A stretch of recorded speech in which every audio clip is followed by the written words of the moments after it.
ایک صحابی نے نبی سے عرض کیا یا رسول اللہ، ایک صحابیہ نے عرض کیا میری والدہ کا انتقال ہو گیا ہے، افاتصدق عنہا، کیا میں والدہ کی طرف سے صدقہ کر سکتی ہوں؟ آپ نے فرمایا ہاں۔ تو صدقہ، اس کا ثواب کہاں کس کو پہنچ رہا ہے؟ اولاد صدقہ کر رہی ہے، اولاد دعا مانگ رہی ہے، ثواب کس کو مل رہا ہے؟ والدین کو مل رہا ہے۔ اسی سے فقہا نے استدلال کیا کہ صدقہ چونکہ ایک نیکی ہے تو کوئی بھی نیکی کر کے مرحوم والدین کو پہنچائی جا سکتی۔ اس کے لیے حدیث کے حوالے کی، ریفرنس کی الگ سے ضرورت نہیں ہے، یہی ریفرنس کیا ہے؟ کافی ہے۔ اب لوگ کیا کرتے ہیں، مسجد میں دریاں بچھا دیں، اس کا ثواب کس کو ملے گا؟ والدین کو۔ بعض لوگوں کو اشکال ہے کہ یہ دریاں بچھانا کہاں سے حدیث سے ثابت ہے؟ جب صدقہ کہہ دیا تو نیکی آ گئی نا، اس میں ہر نیکی آ گئی، اس کے اندر اس میں قرآن کی تلاوت کرنا بھی آ گیا، اس میں کسی غریب کو کھانا کھلانا بھی آ گیا، اس میں یتیم خانے میں پیسے جمع کرانا بھی آ گیا، اس میں یتیم خانہ بنانا بھی آ گیا، اس میں کسی مدرسے کے ساتھ تعاون کرنا بھی آ گیا، اس میں 2 رکعت نفل نماز پڑھنا بھی آ گیا۔ کیونکہ اگر آپ کہتے ہو کہ یہ سب کچھ نہیں ہے، حدیث دکھاؤ تو حدیث میں تو کنواں کھودنے کا تذکرہ ہے، کنویں کے علاوہ تو کوئی ثواب پہنچے گا ہی نہیں۔ اب یہ کتنی عجیب سی بات ہوگی کہ آپ انسانیت کی خدمت کے لیے کنواں کھدواتے ہیں، اس کا ثواب ابا کو پہنچ رہا ہے، سبیل بنواتے ہیں تو اس کا اللہ ثواب نہیں پہنچائے گا۔ کیوں؟ بات تو ایک ہی چیز ایک ہی ہے نا۔ اور جب کوئی مفتی کہتے نہیں اگر آپ نے سبیل بنوا دی، کسی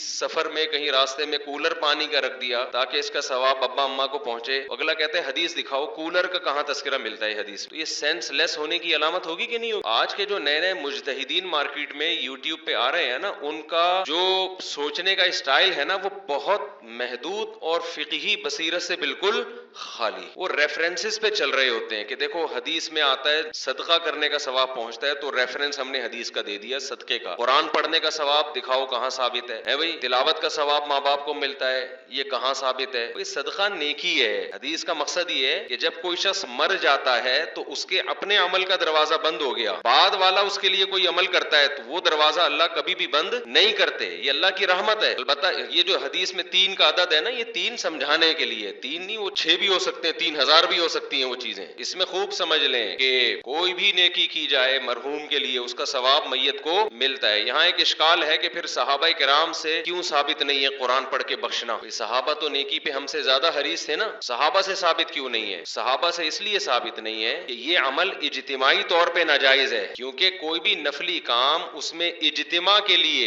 الگ سے دلیل کی ضرورت ہے۔ اگر وہ الگ سے اجتماع کے لیے الگ سے دلیل نہیں ہوگی تو نفلی کام انڈیویجولی آپ کر سکتے ہیں، انفرادی طور پہ آپ کر سکتے ہیں، اجتماعی حیت پہ آپ نہیں کر سکتے۔ تو صحابہ نے چونکہ اجتماعی حیت پہ نہیں کیا اس لیے ثابت نہیں ہے، انفرادی کیا یا نہیں کیا تو انفرادی عمل بیان نہیں کیا جاتا۔ کوئی بھی اپنے والد کے لیے کوئی تلاوت کر رہا ہے کہ اللہ اس کا ثواب اس کو پہنچ جائے تو یہ تو دل کی چیز ہے نا، اس کو کوئی راوی کیسے ہائی لائٹ کرے گا، کیسے اس کو نمایاں کیا جائے گا؟ تو دل کی بات ہے۔ کتنے صحابہ نے نیک اعمال کیے، یہ ثابت ہے کہ انہوں نے فلاں عمل بھی کیا، فلاں عمل بھی کیا، فلاں عمل بھی کیا۔ اب دل میں کیا نیت تھی، اپنے والدین کو ثواب پہنچانا چاہتے تھے یا نہیں، یہ نیت یہ وہ جانے، اللہ جانے۔ ایسے تھوڑی ہوتا تھا کہ یہ پنکھا ابا کے ثواب کے لیے لکھتے تھوڑی تھے لوگ، دل میں نیت ہوتی تھی۔ اس سے یہ بھی پتہ چل گیا کہ قرآن پڑھنا اپنے والدین کے اس کو ثواب پہنچانے کے لیے جائز ہے، لیکن ایصال ثواب کے لیے قرآن خوانی جائز نہیں ہے۔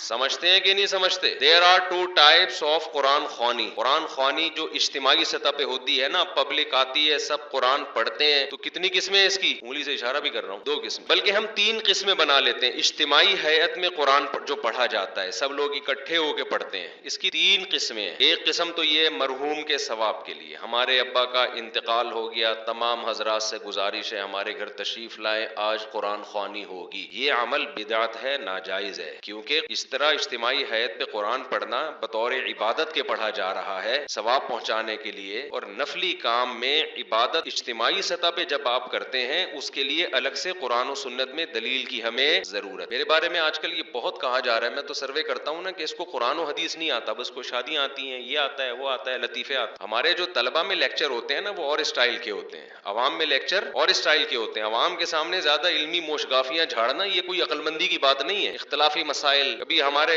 مدرسے میں آئے بیٹھے، 20 سال ہم نے تدریس کی ہے، تو تدریس عربی کتابوں کی ہے، جس میں حدیث بھی ہے، جس میں تفسیر بھی ہے، جس میں عربی گرامر بھی ہے، جس میں فقہ بھی ہے، جس میں عربی ادب کی مشکل کتابیں بھی ہیں۔ تو آج مسئلہ یہ ہے کہ جس کو 2-4 الفاظ آ جائیں نا قرآن و حدیث کے ریفرنس کے، وہ ایک چینل کھول کے ایسے بھڑکیاں مارنا شروع کر دیتا ہے جیسے اسی پہ نازل ہوا ہے، باقی کسی کو کچھ بھی نہیں آتا۔ تو خیر ہم اپنے ٹاپک کی طرف آتے ہیں۔ تو اجتماعی ہیئت پہ جو قرآن پڑھا جاتا ہے، چونکہ وہ ایک عبادت کے طور پر ہے، تو عبادت عبادت کے لیے جب اجتماعی سطح پہ ہوگی نا، قرآن پڑھنے کی دلیل تو ثابت ہے، اجتماعی سطح پہ ثابت نہیں ہے۔ اس کی مثال ایسے جیسے جمعے سے پہلے آپ سنت پڑھتے ہو، انفرادی اخپل طریقے سے پڑھتے ہیں نا، اگر اجتماعی حیات ہو کہ تمام حضرات تشریف لے آئیں، آج ہم تہجد کی نماز پڑھ رہے ہیں یا آج ہم فلاں فجر کی سنتیں پڑھ رہے ہیں، تمام حضرات تشریف لے آئیں، تو یہ عمل کیا بن جائے گا؟ ناجائز، یہ اجتماعی حیات پہ نہیں ہوگا۔ فرض نماز اجتماعی طور پہ پڑھی جائے گی، اس میں بلایا بھی جائے گا اذان کے ذریعے، نفل نماز نہیں ہوگی۔ ایک دفعہ میں نے بیان میں یہ کہہ دیا کہ تہجد کی نماز جماعت کے ساتھ جو اتنی بڑی بڑی جماعتیں ہوتی ہیں جائز نہیں ہے، تو نیچے لوگوں کے کمنٹس آئے ہوئے تھے، لو جی ایک نیا مسئلہ آ گیا، تہجد بغیر، پھر پوچھنے لگے اس کی دلیل کیا ہے، کوئی حدیث کا ریفرنس تو دیا نہیں مفتی صاحب نے، بس مسئلہ بتا دیا۔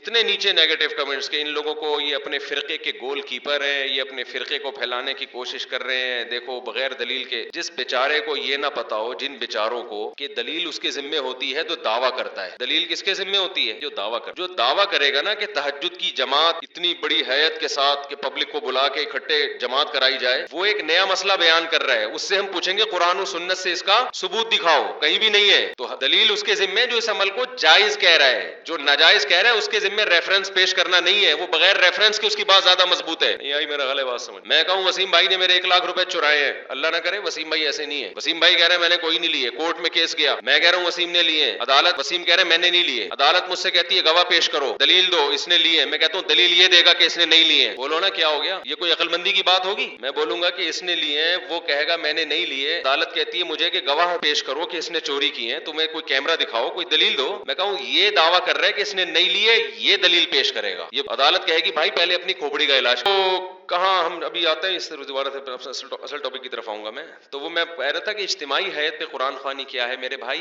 بولو نا جائز نہیں۔ اس کیوں جائز نہیں؟ جب اجتماعی سطح پہ کوئی عمل کرتے ہیں، جیسے تہجد ہے، تہجد میں نبی صلی اللہ علیہ وسلم نے لوگوں کو جمع کر کے کبھی نہیں بلایا، کوئی ایسی روایت نہیں ہے، ہمیشہ آپ نے تہجد پڑھی، 1 2 3 4 صحابہ آپ کے ساتھ شامل ہو گئے، یہ جائز ہے، ہم بھی اس کو جائز کہتے ہیں۔ امام ابو حنیفہ کو چونکہ قرآن و سنت بہت اچھی طرح سے آتا تھا، لہذا اس عمل کو امام حنیفہ جائز کہتے ہیں۔ بھائی اتفاقی طور پر کوئی تہجد کے لیے کھڑا ہوا ہے، 2 4 آدمی اس کے پیچھے آ جائیں، اعلان کر کے فلاں اتنے بج کے اتنے منٹ پہ ہمارے یہاں تہجد کی نماز ہوگی، تمام حضرات تشریف لے آئیں، اس کا ثبوت ہمیں قرآن و سنت میں نہیں ملتا، صرف رمضان میں حضرت عمر کے عمل سے ملتا ہے، تراویح جس کو کہا جاتا ہے، اس لیے اس کو نام بھی الگ دیا گیا، سمجھتے ہو گے نہیں سمجھتے؟ اس میں اجتماعی حیات، اور حضرت عمر نے کیوں؟ اس لیے کہ نبی نے یہ رمضان میں 3 دن کیا پھر چھوڑ دیا تاکہ فرض نہ ہو جائے، تو حضرت عمر سمجھتے تھے کہ آپ نے اس لیے چھوڑا فرض نہ ہو جائے، یہ اس کی علامت ہے، آپ اس کو زندہ رکھنا چاہتے تھے، تو اب فرضیت کا امکان ختم ہو گیا، لہذا حضرت عمر نے اس عمل کو دوبارہ شروع کرا دیا، تو رمضان گیا اور وہ تراویح کی نماز گئی، اس میں قیام اللیل کا بھی ہمیں ثبوت نہیں ملتا کہ الگ سے پھر رات کو آپ اجتماعی حیات پہ نماز پڑھی جائے، تو قرآن خوانی کیا عمل ہے میرے بھائی؟ غلط ہے، اس کو ترک کر دینا چاہیے۔ جب کسی کا انتقال ہو جائے تو آپ اخپل طریقے سے، سب سے بہتر تو وہ چیز ہے جو منصوص ہے، جس کا حدیث میں صراحتاً ذکر ہے، وہ صدقہ خیرات، سب سے بہتر وہ ہے، اس کو آج کل لوگ فوکس نہیں کر رہے، قرآن خوانیوں پہ پورا زور لگایا ہوا ہے، اور پھر اس میں دیگیں چلتی ہیں، کھانے چلتے ہیں، لوگ آتے ہیں بوٹیاں پھوڑ رہے ہوتے ہیں، عجیب ہی منظر ہوتا ہے، ولیمے اور میت کا فرق کیا ہو گیا؟ ختم۔